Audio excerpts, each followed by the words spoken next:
28 апреля 2026 года в Москве в рамках фестиваля «Якутия многоликая», посвященного Году единства народов России и Дню коренных малочисленных народов Российской Федерации, прошел круглый стол на тему сохранения традиционного образа жизни, хозяйственной деятельности, промыслов и самобытной культуры коренных малочисленных народов Российской Федерации.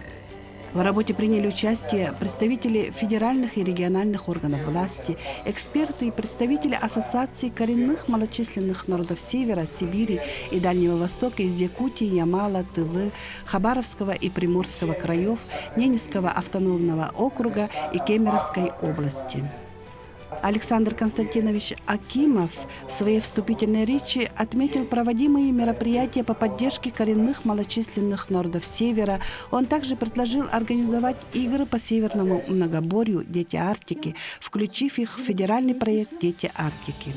В этом году будет отмечаться День языка коренных малочисленных тоже народов, в том числе народов Севера, Сибири и Дальнего Востока, о чем мы всегда мечтали, всегда. Я буду еще и сенатором, эти вопросы мы ставили. Я благодарю и Ассоциацию коренных малочисленных народов Севера, потом Сибири и Дальнего Востока, в целом регионе, и Республика Саха-Якутия, которая всегда была инициатором больших таких инициатив именно по поддержке и сохранению языков, традиций, культуры народов Севера. Не случайно этот указ президента появился и по языкам, и по дням коренных. Это не только праздник же, да, это именно имеется в виду, это определенный исторический этап для дальнейшего совершенствования и законодательных документов, и региональных. Это, конечно, даст новый импульс для развития языков, культуры этих народов. Это, я считаю, это большое событие. И Россия в этом плане, я думаю, покажет очень хороший пример многим странам, многим цивилизациям.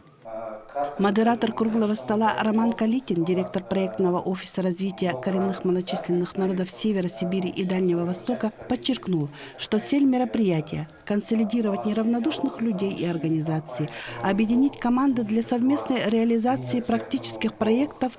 По итогам будет подготовлены рекомендации. Участники подчеркнули, что государственная политика Российской Федерации направлена на этнокультурное развитие и социальную поддержку коренных малочисленных народов, а разработанная Федеральным агентством по делам национальностей концепция устойчивого развития коренных малочисленных народов Севера до 2036 года играет ключевую роль в достижении этих целей. В Совете Федерации на постоянной основе работает Совет по межнациональным отношениям, который возглавляет Константин Иосифович Косачев, сенатор Российской Федерации, заместитель председателя Совета Федерации. И на этом совете есть возможность обсуждать текущее современное состояние государственной национальной политики. Именно в части и коренных малочисленных народов Севера, именно стратегии реализации концепции коренных малочисленных народов Российской Федерации. Кроме того, очень активную позицию имеет президент Ассоциации КМНС Навьюхов Александр Вячеславович, это мой коллега, сенатор, где на постоянной основе тоже идет диалог.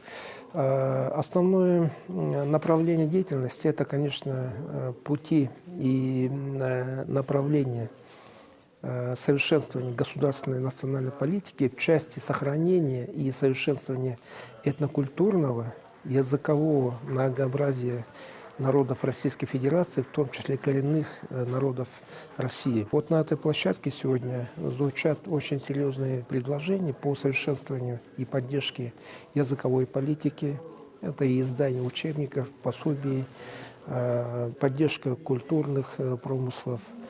Это как раз говорит о том, что якутское поспредство держит на пульсе И как раз на этой площадке, заслушивая всех наших коллег, партнеров, делать своевременные предложения в совершенствовании государственной национальной политики. Одной из важнейших задач, конечно, стоит сохранение кадров, чтобы молодежь, среднее поколение приходили в отрасль и занимались трудом старшего поколения. Это удается в Республике Саха-Якутия, в Ханты-Мансийском, Ямало-Ненецком автономном округах, в Республике Коми. То есть все зависит от региональных программ, которые имеются в каждом нашем арктическом регионе. Именно от поддержки региональных, республиканских программ. Ведь стоит очень глобальная задача сохранить людей, сохранить отрасль и сохранить традиционный уклад. Обсуждаются вопросы сохранения нематериального культурного наследия наших народов, традиционных промыслов, национальных промыслов. И эта работа идет вкупе с правительством Российской Федерации, Федеральным агентством по делам национальностей и, конечно, региональными правительствами. Основной инструмент – это, конечно, издание учебников, издание пособий. Важно сохранить язык, без языка нет народа. Ну и стоит задача оцифровка всех носителей, особенно ранние издания и авторов, которые ранее издавали и имели свои труды. Такое поручение мы дали ответственным органам исполнительной власти, ну, как Совет по межнациональным отношениям. То есть важно сохранить нематериальное наследие, оцифровать и выпускать соответствующие учебники. Саргалана Брызгалова, заместитель директора Федерального института родных языков народов Российской Федерации, сообщила о результатах работы института. Так, разработано 10 методических пособий по родным языкам коренных малочисленных народов Севера. В 6 регионах России опробирована программа «Юный оленевод» для начального общего образования и издано методическое пособие семейного воспитания для детей дошкольного возраста в кочевых условиях.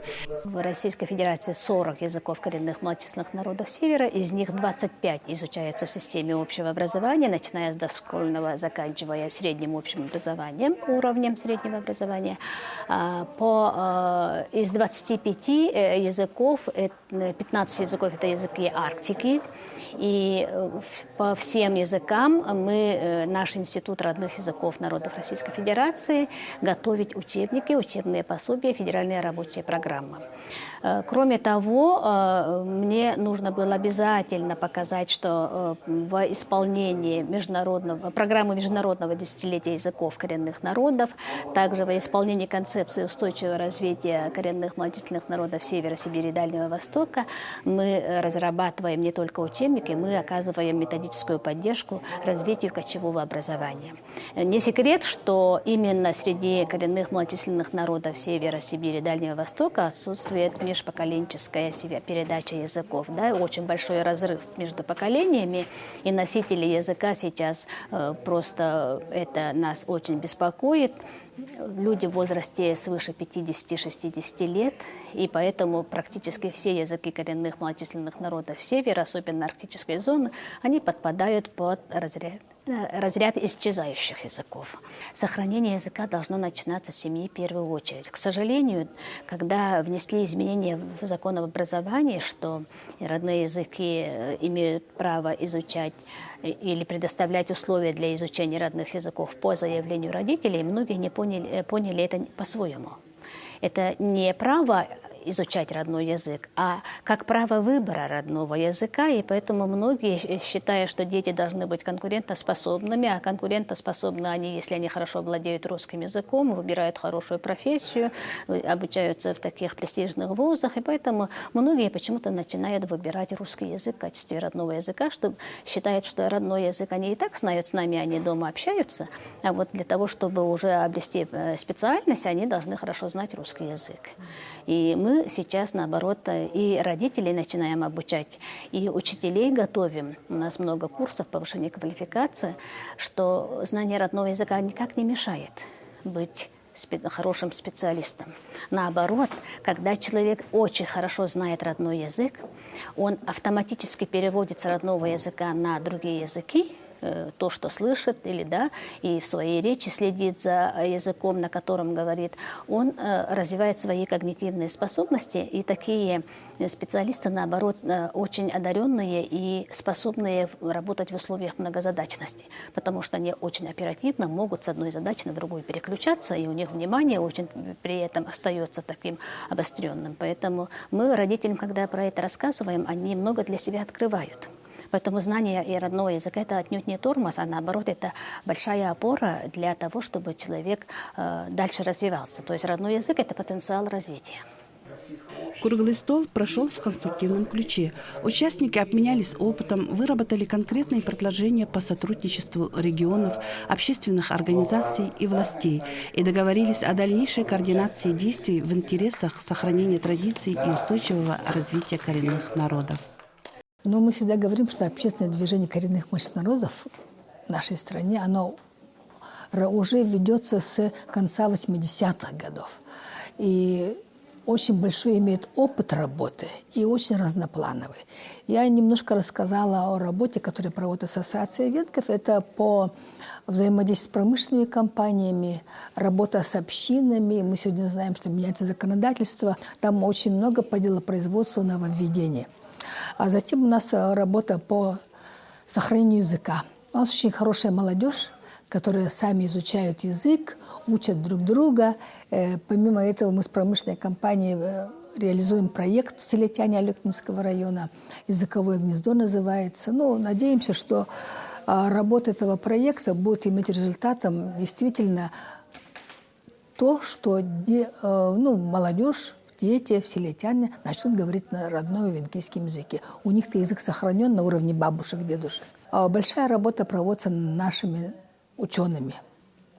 Учеными издательской деятельности очень интересные проводятся презентации их книг. Да, вообще у нас, знаете, в ЕИПМНС недавно была научно-практическая конференция, на которой все наши коренные народы Якутии выступали на своих языках. Научные доклады звучали на языках наших народов.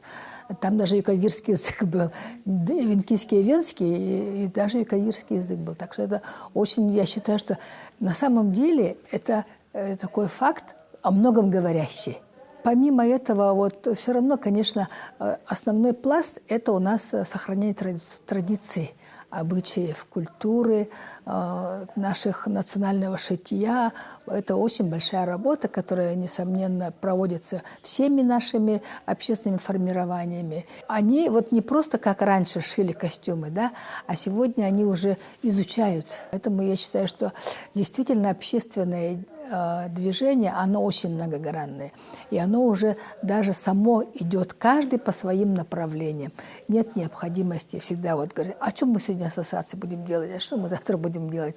Работа уже по направлениям, она само собой идет.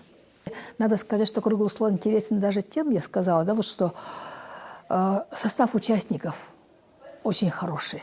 Да, это люди, которые не только у себя там где-то занимаются проблемами защиты прав коренных малочисленных народов Севера, но в том числе внесли большой вклад в развитие Российской Федерации, в целом государственности. И тема такая, да, посвященная Году единства Российской Федерации. И самое главное, впервые будет отмечаться 30 апреля этого года новый российский праздник – это День коренных малочисленных народов Российской Федерации. Спикеры отдельно отметили, что проектный офис развития коренных малочисленных народов Севера завершил работу над методическим руководством по социальной ответственности компаний в взаимодействии с коренными малочисленными народами Якутии. Основная идея этого документа проста и значима. Он представляет собой стандарт социальной ответственности для недропользователей, направленный на создание прозрачных, предсказуемых и уважительных отношений между компаниями и коренными народами. Руководство должно улучшить взаимодействие на всех этапах, от предварительных консультаций и проектирования до реализации социальных проектов, мониторинга и разрешения конфликтов. Учреждение этого праздника, с моей точки зрения, это, черта, от которой должны дальше в своей дальнейшей работе отталкиваться и органы государственной власти, и законодатели, и исполнители, органы местного самоуправления, общественные различные формирования. Мы всегда настаивали и официально обращались с тем, чтобы был принят законодательный акт, документ, который имел бы срок действия неограниченный, и на базе которого бы все другие, значит, подзаконные так называемые акты принимались бы в развитии основных моментов, которые были бы установлены этим законом. Поэтому вклад Республики Саха-Якутия в то, что этот закон наконец тогда был принят, большой. Я могу сравнивать, естественно, значит, в течение почти 40 лет на моих глазах сам принимал участие, и на моих глазах вот развивалась, так сказать, сначала дискуссия, затем принятие конкретных решений, отражающих потребность, значит, вот, коренных малочисленных народов Севера во всех аспектах. Поэтому, конечно, я констатирую, что изменения существенные. Но, с моей точки зрения, вот мы сейчас подошли к такому, в 21 веке, такому периоду, когда надо больше власти, государственной власти и бизнесу, больше внимания уделить материальной стороне, понимаете? Вот сегодня в ходе круглого стола говорили, что вот молодое поколение уходит. Ну, мы же все понимаем, что это значит. Если мы сегодня не заинтересуем молодых людей продолжать традиции своих отцов, дедов, значит, то постепенно это приведет к очень нехорошим результатам. Поэтому государство должно сегодня особенно позаботиться о социальной инфраструктуре. А это что такое? Значит, это передвижные медицинские комплексы. Вот где останавливаются, значит, по маршруту, значит, там должно быть хорошее жилье, передвижное, со всеми удобствами. Кочевая школа, закон принят, но надо его реализовывать. Значит, то есть вот это сейчас, а это денежки. Это деньги, и государство должно предусматривать в бюджетах соответствующие ресурсы. И государство должно поощрять бизнес, который будет этим заниматься. Вот с моей точки зрения сегодня вот такой наступил этап, который государство должно, значит, очень жестко контролировать. В рамках фестиваля в Московском доме национальности прошли ряд мероприятий.